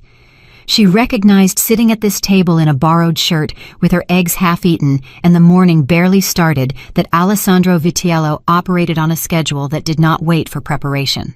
She set her cup down. "I do. Tell me." "My sister," she said. "Renee. She's in a 2-bedroom apartment on North Clark. Whatever happens, whatever I'm doing for you, she is completely outside of it. Her name, her address, her life, none of it enters this world. Ever." "Done," he said without hesitation. "I mean it," she said. "I need you to understand that I'm not saying this as a negotiating position. I'm saying it as a line." "I understood you the first time," he said. Not dismissive. Precise. The way he handled everything. She held his gaze for a moment, then she continued, "I'm not carrying a gun. I'm not going to. That's not what I do and not what I'm offering you." He nodded. "What are you offering?" "I see things," she said. "I hear things. I read rooms. I've been doing it my whole life, and I've been doing it in your world specifically for 3 years. I know the people at those tables. Not their names necessarily, not their histories, but their patterns. What they do when they're lying. What they do when they're scared. What they do when the deal they're pretending is solid is actually cracking." She paused. "I don't have a title for that. I don't know what you call it in your world." "I call it intelligence," he said. She absorbed this. "Then that's what I'm offering. But I set my own terms for how I do it. I don't report to Moretti. I don't report to anyone in the chain below you. If I bring you something, I bring it to you directly." He was quiet for a moment. Then, "Why directly?" "Because information changes when it passes through intermediaries," she said. "Even good ones, even honest ones. The texture changes, the context changes. What I do depends on texture and context." She looked at him steadily. "You understand that. You've been working directly from primary sources your whole career. You know the difference between a report and a room." He looked at her for a long time.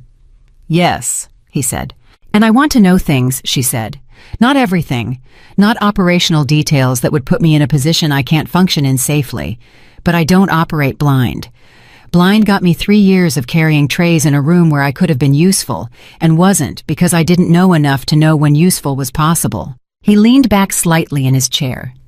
The specific, deliberate lean she had catalogued the night before, the lean of a man establishing something about power in a room. Except this morning, it was different. This morning it was not a performance. It was just a man in a kitchen chair thinking. "Those are not small conditions," he said. "No," she agreed. "They're not. Most people in this conversation would be asking for money. Most people in this conversation wouldn't have switched the glass," she said. "I'll want to be compensated fairly. That's a separate conversation, and I'll have it without embarrassment. But the conditions I just told you are not about money. They're about how I work." He looked at her. "You've thought about this." "I thought about it on the drive here," she said. and for about 40 minutes before I fell asleep, and for approximately the last hour while I was eating eggs and listening to whatever was happening in the next room." He almost smiled. "It made it further this time." "What did you hear in the next room?" "Two men disagreeing about the South Side," she said. "One of them was right, and one of them was managing the one who was right, so he wouldn't feel like he was being overruled. It worked. They came to the right decision. Whoever does that, the managing is good at their job." Alessandro was quiet for a moment. Then he said, "That's Moretti." She nodded. "He's the right person for what he does," she said. "That's not what I do." "No," he said. "It's not." He stood from the table. She stood as well. Reflex, the training of 3 years of table service, still operating in her muscle memory, and she caught herself and almost sat back down and then simply stood because standing was fine and the reflex was just a reflex and she did not need to apologize for it. Alessandro extended his hand. She looked at it. Then she looked at him. "Not a handshake," she said. "That's not how we do this." He raised his eyebrows slightly, the closest thing to open surprise she had seen from him. "In your world," she said, "a handshake at this table means something specific. It means a specific kind of agreement with specific kind of terms, and I am not entering that system through that door." She held his gaze. "We do this differently. We do this like two people who have already been through something together and understand what the other person is made of. That's rarer than a handshake, and it's more binding." He lowered his hand. He looked at her for a long time. And in his face, in the precise and guarded and exhausted and something else face of Alessandro Vitiello at 7:53 on a Friday morning in a kitchen on the North Shore, she saw the thing she had seen last night when he said Memphis, the thing that was underneath all the architecture of who he had built himself into being. The thing that recognized without plan or intention another person who had built themselves into something out of necessity rather than choice, and who was standing now at the edge of choosing something different. "All right," he said. The same word she had said last night. One word. Enough. Her phone buzzed on the table. She glanced at it. Renee.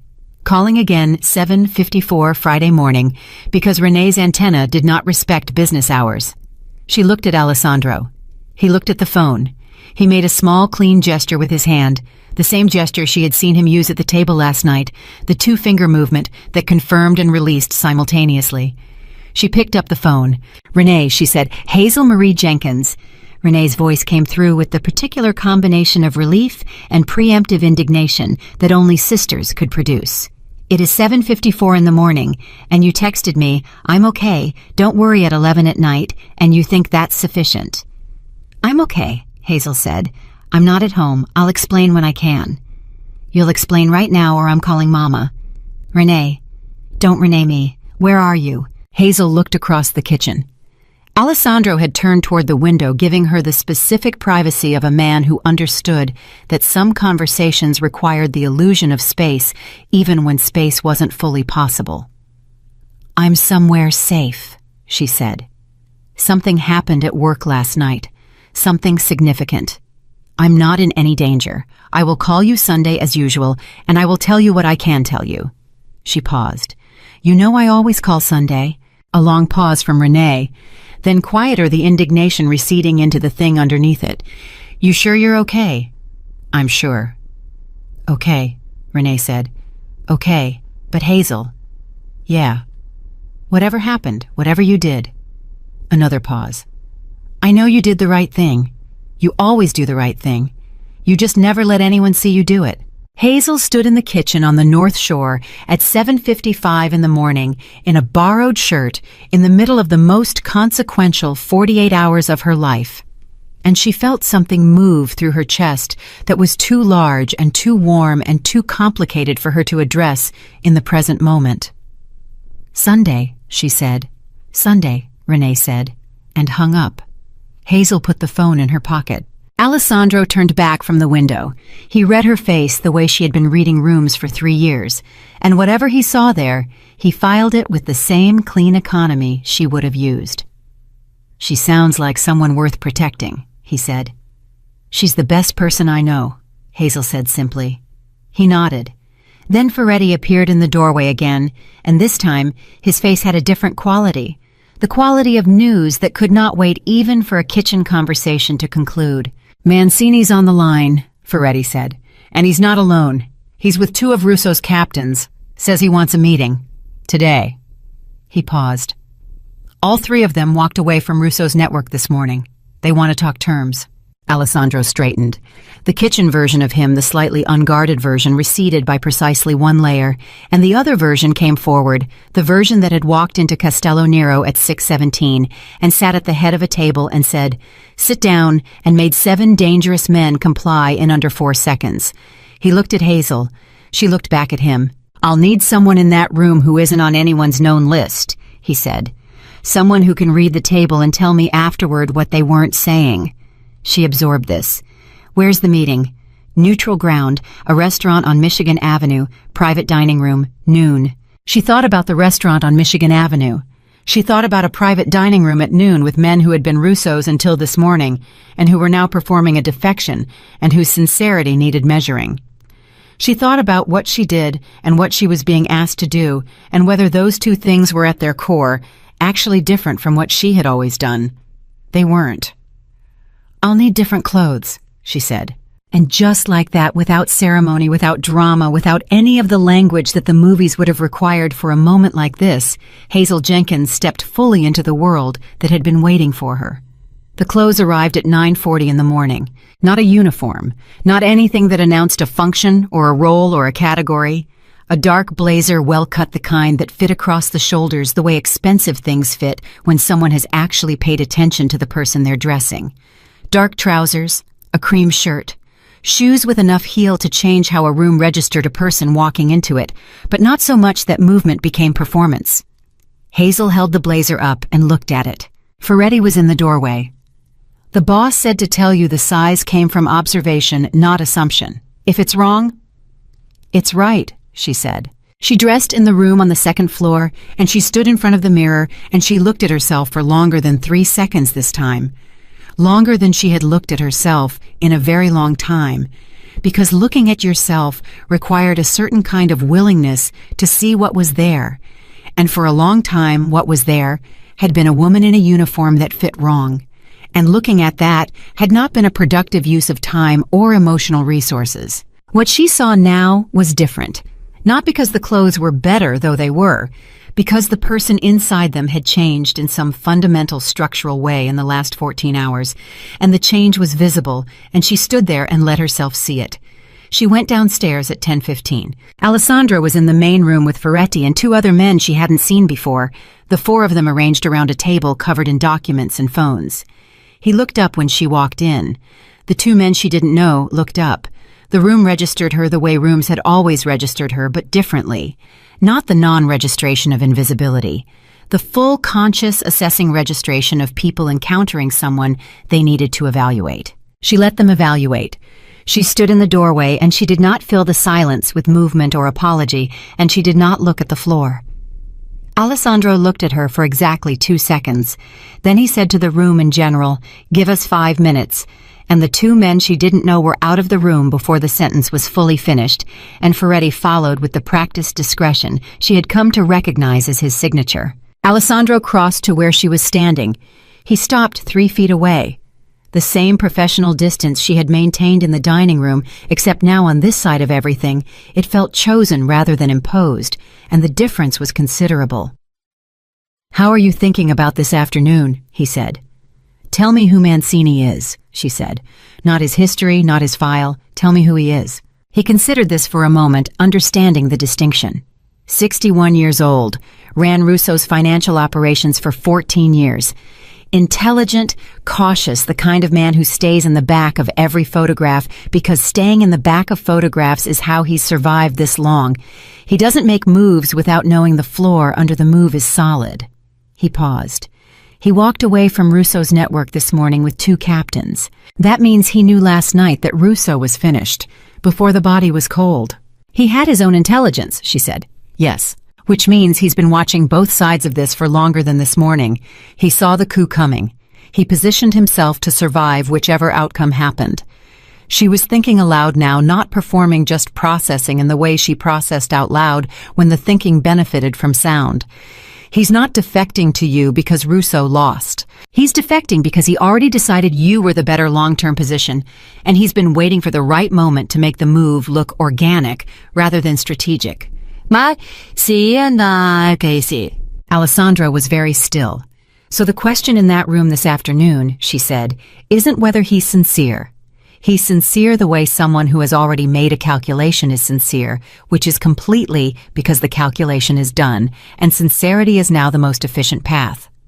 The question is what he knows, what he's carrying, what information he has about Russo's network that he's going to use as currency in that room. And, Alessandra said, and you need to know what that information is worth before you agree to whatever terms he brings, she said. Because if you agree too quickly, you signal that you needed it. And if you know what it is before he offers it, you can receive it without showing what it means to you. The room was very quiet. I need you to find out, he said, what he knows, without asking him directly, without him understanding that's what's being assessed. I know, she said. The two captains who came with him, their names are Vitale and Greco. Vitale is loyal to Mancini, specifically not to any ideology or organization. Greco is more complicated. He's been with Russo's organization for 23 years. A man like that doesn't walk away easily. He needs to believe he's walking towards something, not just away. She absorbed this, filed it. Greco is the one to watch. Yes. What's my role in that room? She said. Officially. He paused. Advisor. With a name, with your name, he said. Hazel Jenkins. No title beyond advisor.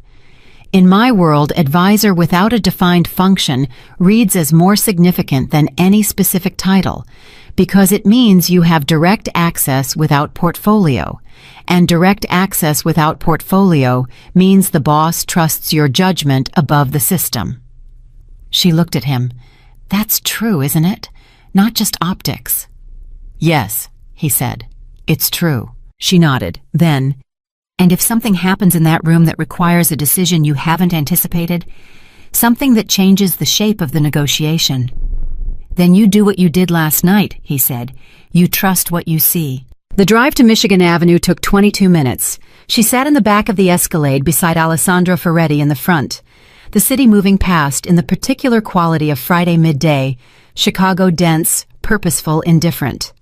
Alessandro was on his phone for most of the drive, 3 separate calls, each one conducted in the low, economical sentences she was beginning to understand as his natural language. No wasted words, no performance. Information moving from one point to another with the minimum necessary friction. She used the 22 minutes to be quiet inside herself, to let everything settle into the positions it needed to occupy for the next 2 hours to go the way they needed to go.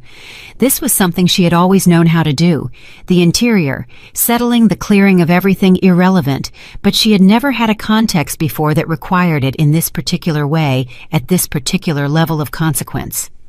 She was ready when the car stopped. The restaurant was the kind of Michigan Avenue establishment that operated in the register of serious, rather than impressive good food, served without theater, the kind of place where the staff understood that discretion was as much a part of the service as the food. The private dining room was off a short corridor, separate from the main dining floor.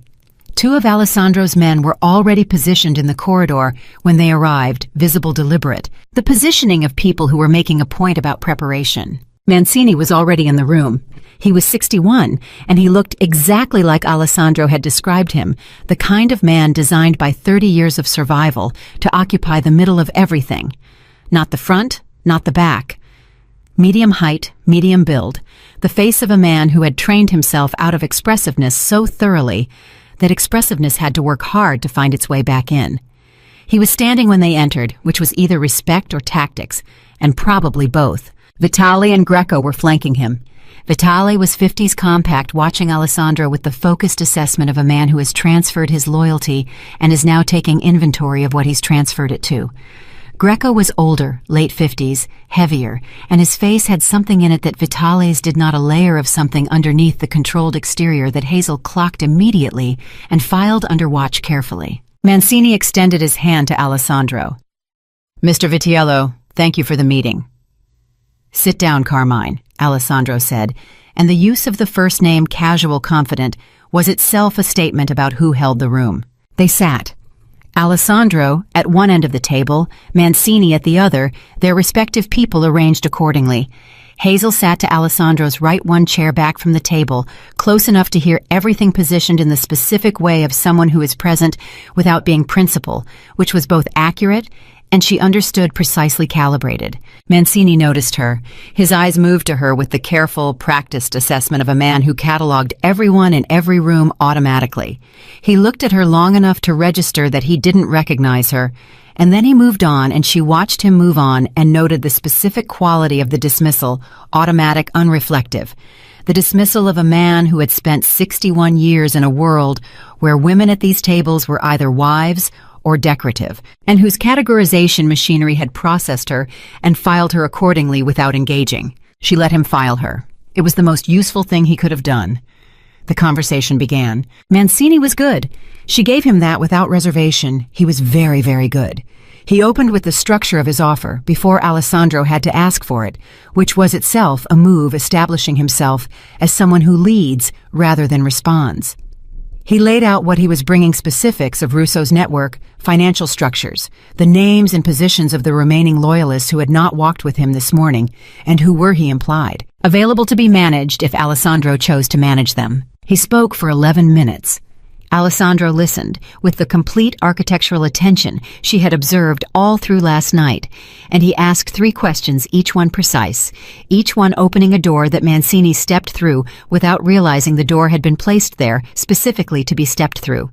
She watched Greco. Greco was watching the conversation between Alessandro and Mancini with the expression of a man attending a performance he has already seen.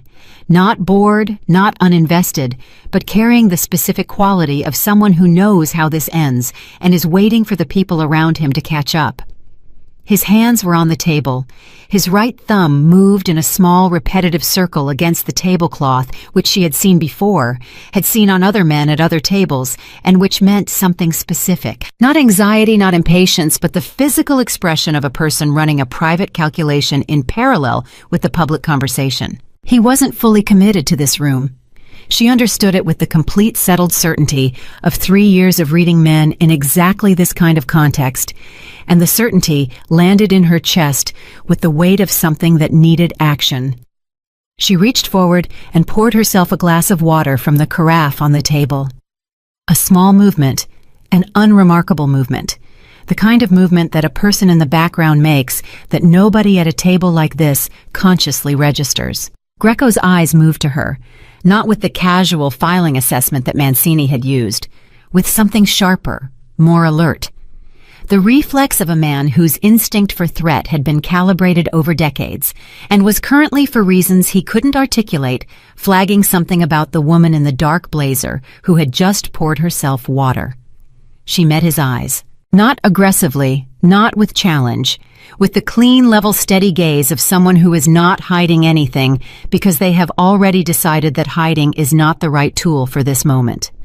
She held it for exactly 3 seconds, and then she looked back at the table, and in those 3 seconds, she had communicated something that she could not have put into words, but that Greco, whose instinct had been calibrated by decades, received completely.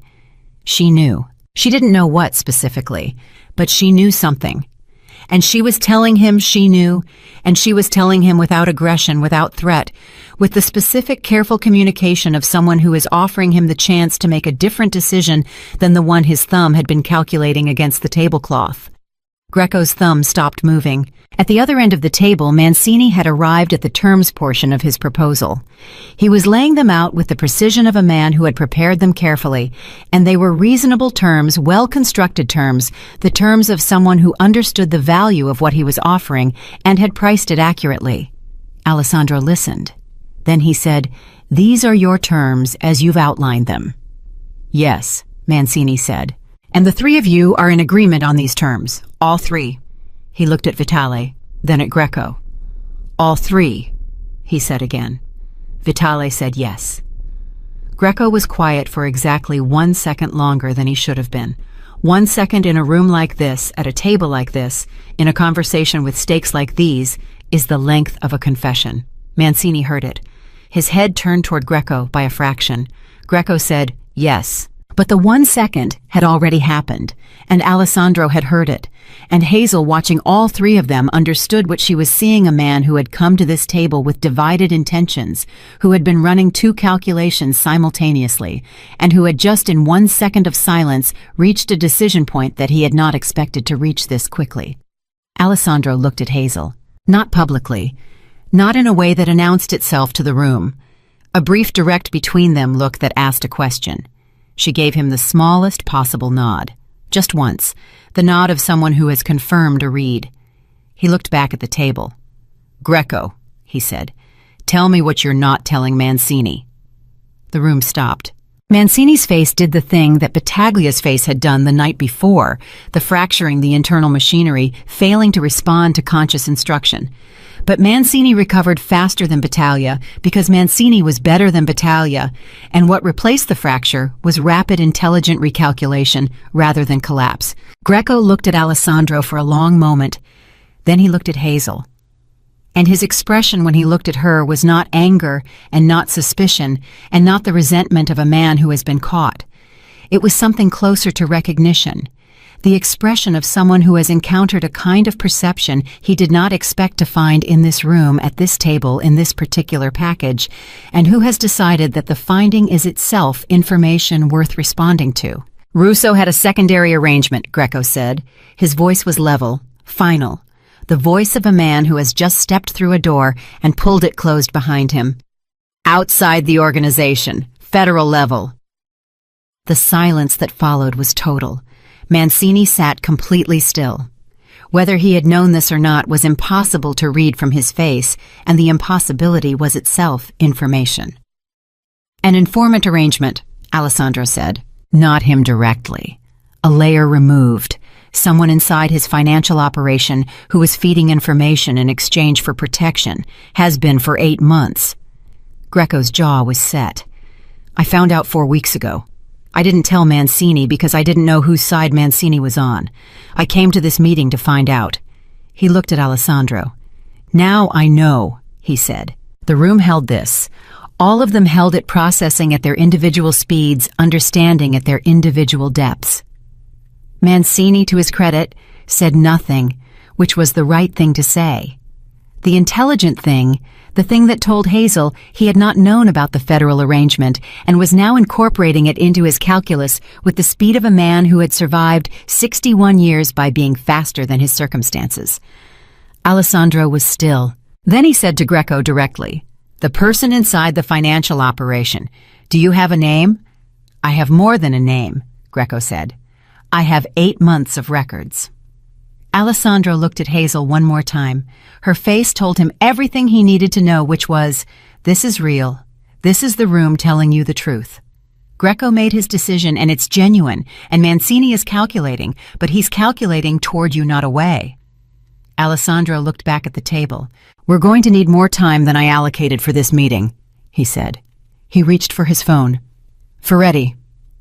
The afternoon took 4 hours. Hazel did not speak again in that room except once at the 2-hour mark, when the conversation had arrived at the structure of what would happen with the federal informant, how to manage it, what it exposed, how to insulate the organization from the exposure. And she said quietly into a brief pause in the conversation, "You're solving the wrong problem." Every head at the table turned to her. She looked at Alessandro. "The informant is already built in. 8 months of information is already transferred. Shutting down the arrangement now doesn't remove the information that exists. It just removes your visibility into what they're asking about." She paused. "You want to know what they know. The only way to know what they know is to keep the arrangement active long enough to understand the scope. Then you address the scope." The table was very quiet. Alessandro said, "You'd need someone inside the financial operation who could manage that, who could keep the arrangement active without triggering alarm while you mapped the exposure." "Yes," she said. "That's a specific and extremely dangerous function." "Yes," she said again. "Do you have someone in mind?" he said. And the way he said it told her that he already knew the answer that he was asking, because the asking was its own kind of confirmation of something they had both been moving toward since 7:53 that morning in the kitchen. She looked at him steadily. "I have someone in mind," she said. She did not say the name out loud. She did not need to.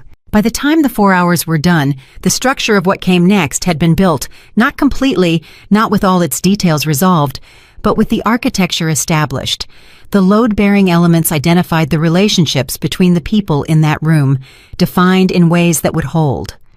Mancini's terms were modified and agreed to. Greco's information was secured. The federal exposure was mapped and a strategy was in motion. The three men left at 5:44. Hazel and Alessandro sat at the table after they were gone. Moretti was in the corridor. The private dining room of the restaurant on Michigan Avenue was quiet in the way that rooms are quiet after consequential things have happened in them, not empty, but settled, the air still carrying the weight of what had moved through it. Alessandro looked at the table for a moment.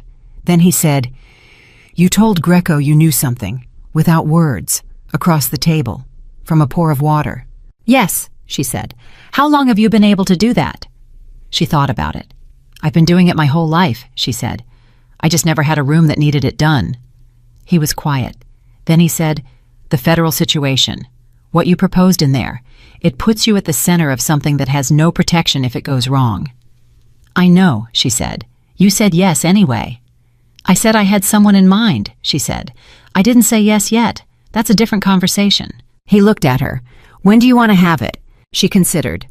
Outside Michigan Avenue was doing its Friday late afternoon, the city gathering itself for the end of the week, people moving with the specific energy of people who are almost done with something, who can see the finish line of the ordinary close enough to feel it. She thought about Renee calling on Sunday. She thought about the apartment on West Fullerton, the books on the nightstand, the small and quiet life that had been safe in the way that the absence of options feels like safety until something better arrives. She thought about the tray in her hands at 9:14 the previous evening, the weight of it, the 1.5 seconds, the feeling of knowing exactly what she was doing and why. She said, "I want 24 hours. Not to decide. I've already decided. To understand exactly what I'm deciding fully from every angle before I commit to it out loud. Because once I commit to it out loud, I don't go back on it." He looked at her. "I know," he said simply. She nodded. She stood from the table. He stood with her. Moretti materialized in the doorway as if the standing had been a signal, which perhaps it had. She picked up her bag from the chair beside her, straight, settled, present. Then she stopped and looked back at Alessandro. "Last night," she said, "when Russo said what he said, at the beginning, before everything else." He knew what she was referring to. She could see it in his face. "You heard that," she said. "Yes," he said. "And you didn't do anything in that moment. You couldn't room the situation. I understand why." She held his gaze. "But I want you to know that what I did later had nothing to do with that. The glass. That wasn't about what he said to me. That was about who you were in Memphis." He was very still. "I want to be clear about that," she said, "because I need you to understand from the beginning that what I bring to your world isn't gratitude and it isn't debt. It's judgment. My own judgment, on my own terms." She looked at him steadily. "I chose Memphis before I chose the glass. The glass came after. That order matters." He looked at her for a long time, and in his face she saw the things she had been seeing in pieces all through the last 20 hours, in the bar at Castello Nero, in the kitchen on the North Shore, across the table from Mancini and Greco. The complete, undivided, rare thing of being genuinely understood by someone who had the capacity to understand and the honesty to show it. "I know the order," he said quietly. "I've known it since the glass." She held his gaze one more time. Then she turned and walked toward the corridor, and Moretti fell in beside her, and the door to the private dining room of the restaurant on Michigan Avenue closed behind her. In the car on the way back, she looked at her own hands resting in her lap, the left palm, the thin line of the cut, almost invisible now. Her hands, which had carried trays for 3 years in a room full of men who never once looked at her face. Her hands, which had held a glass in the right place at the right moment and changed the shape of everything. She thought about all the rooms she had been invisible in, all the tables she had cleared, all the conversations she had absorbed without anyone knowing she was absorbing them. She thought about the specific, long, patient accumulation of it, the years of being filed and dismissed and stepped over and looked through, and she understood something she had not had language for before. All of it had been preparation, not for someone else's story, for hers. She was not a waitress who had stumbled into a dangerous world. She was a woman who had spent 28 years building exactly the skills, exactly the precision, exactly the quality of perception and nerve and stillness that this particular moment in this particular world required, and she had built them in the only classroom that had been available to her, which was invisibility, which was being overlooked, which was carrying trays through rooms where no one knew her name. Dominic Russo had called her invisible. He had meant it as an ending. It had been all along the beginning.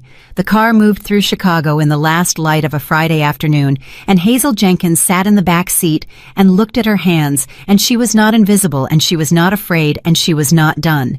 She was for the first time in her life exactly as dangerous as she had always been capable of being, and the most powerful man in Chicago knew her name.